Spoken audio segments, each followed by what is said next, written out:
Hola a todas y a todos, ¿cómo están? En este bloque vamos a analizar y a presentar el formato cooperativo, ¿no? Para entender en qué consiste, cuáles son sus principios, cómo están reguladas, etcétera. Y en primer lugar, lo que es importante decir es que pertenecen al campo de la economía social y solidaria, ¿no? Este punto de partida fundamental para poder también ubicarlas junto con otras organizaciones que seguramente ustedes conocen en sus territorios. Sintéticamente, la economía social y solidaria la definimos como aquella integrada por entidades o organizaciones que no persiguen un fin de lucro o una rentabilidad económica exclusivamente y que además se gestionan de manera democrática, ¿sí? Es decir, cada integrante de estas entidades o organizaciones tiene un voto independientemente de cualquier otra condición. Esto lo vamos a ir desarrollando y explicando un poco más a fondo.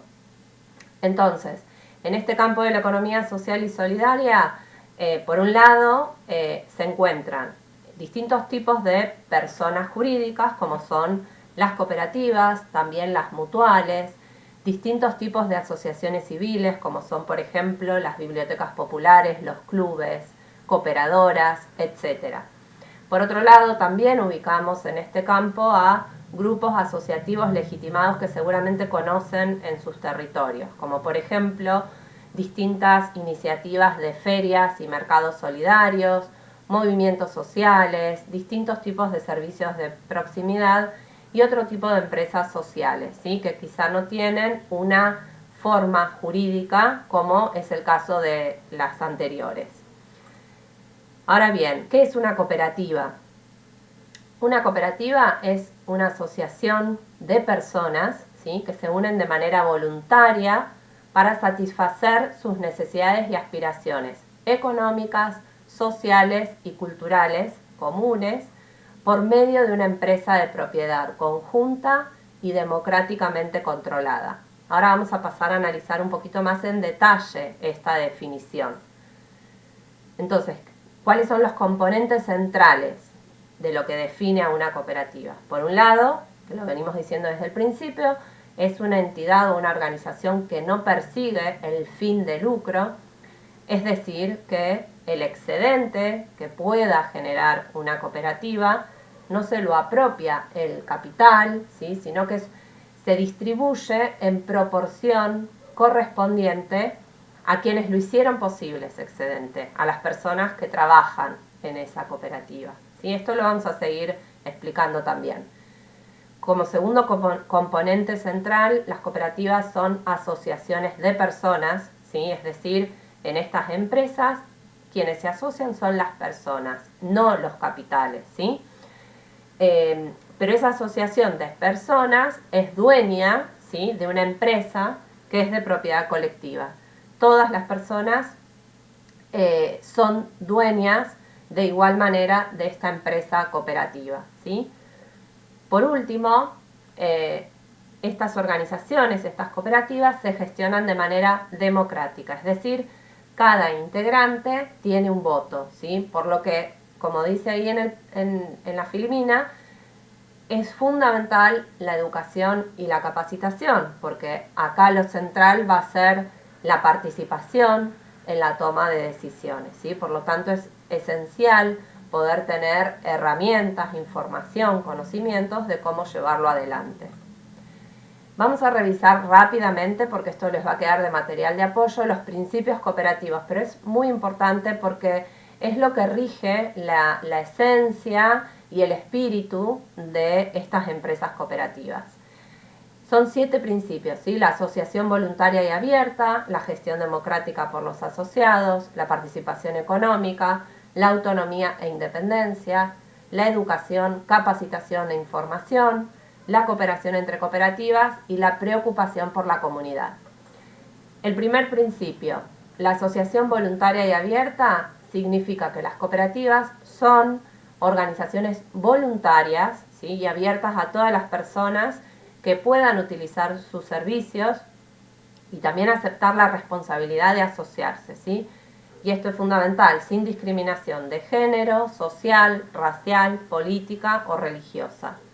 El segundo principio de gestión democrática, un poco lo venimos explicando, son organizaciones que están controladas por sus asociadas y asociados, quienes van a participar activamente en fijar sus políticas y la toma de decisiones, ¿sí? En las cooperativas primarias, ¿sí?, las personas asociadas tienen iguales derechos de voto, como veníamos diciendo. Una persona asociada, un voto, independientemente del capital que aporte, independientemente de la antigüedad que tenga en la cooperativa, independientemente del cargo que desempeñe. El tercer principio de participación económica de las y los asociados.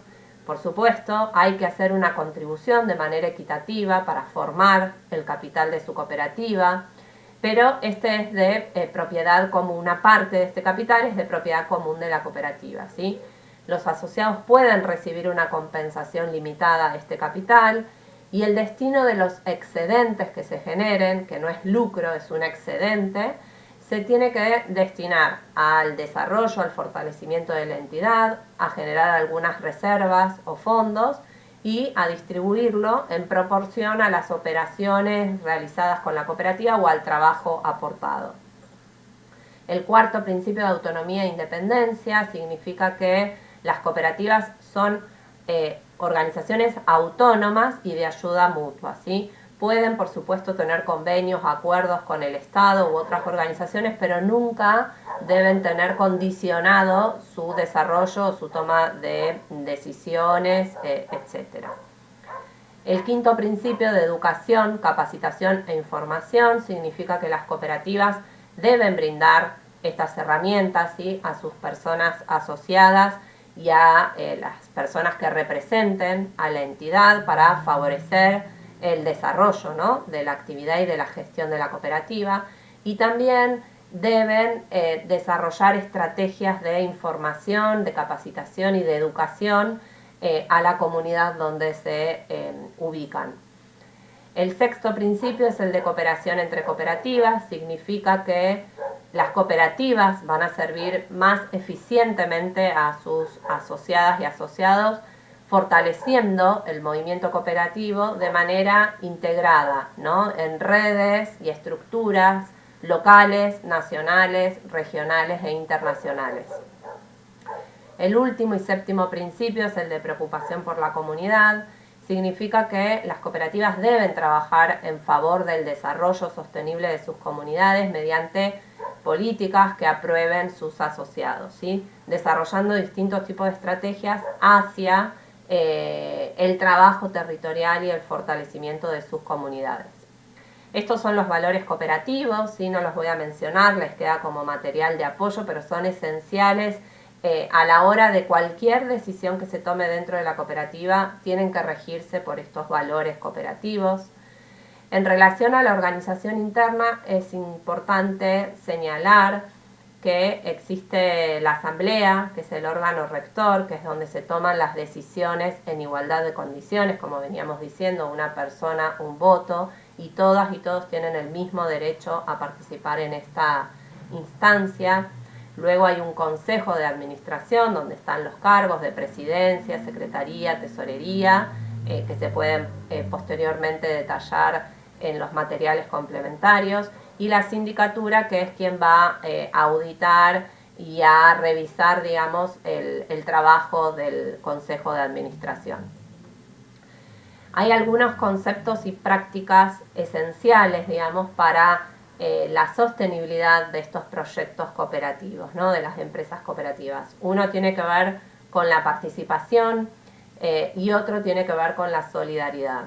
En relación al primero es fundamental tener claridad, ¿no?, de cómo se logra realmente llevar a la práctica la participación en estas organizaciones.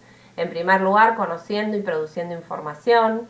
En segundo lugar, opinando y fundamentando, ¿sí?, participando en los debates, evaluando las consecuencias de las decisiones que se toman, controlando y evaluando a las personas que representan a la entidad, planificando, etc. Y en tercer lugar, decidiendo y construyendo normas comunes, ¿sí?, eligiendo y renovando a las personas que nos representan, asumiendo la responsabilidad de alguna representación, de algún cargo, participando en comisiones de trabajo, reuniones, asambleas, etc.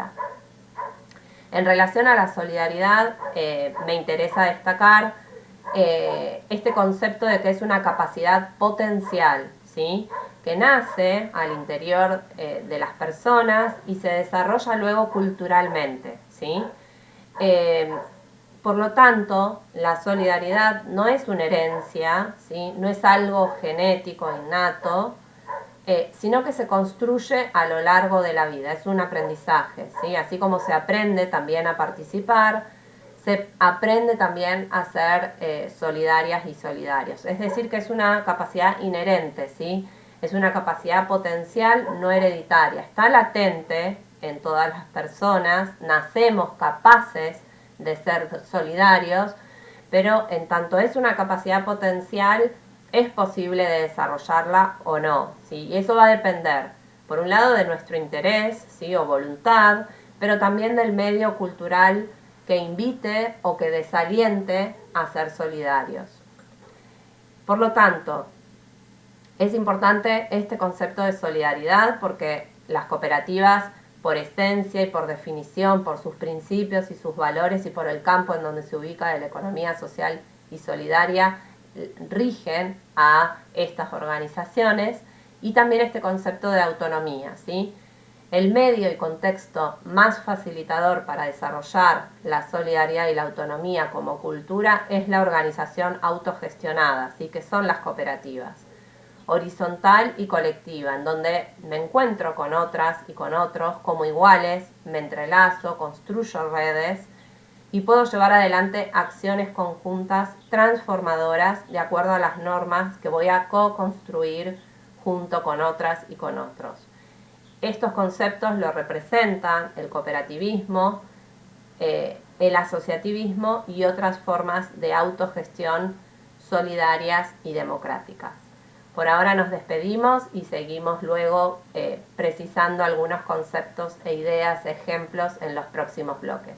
Muchas gracias y seguimos a través del aula.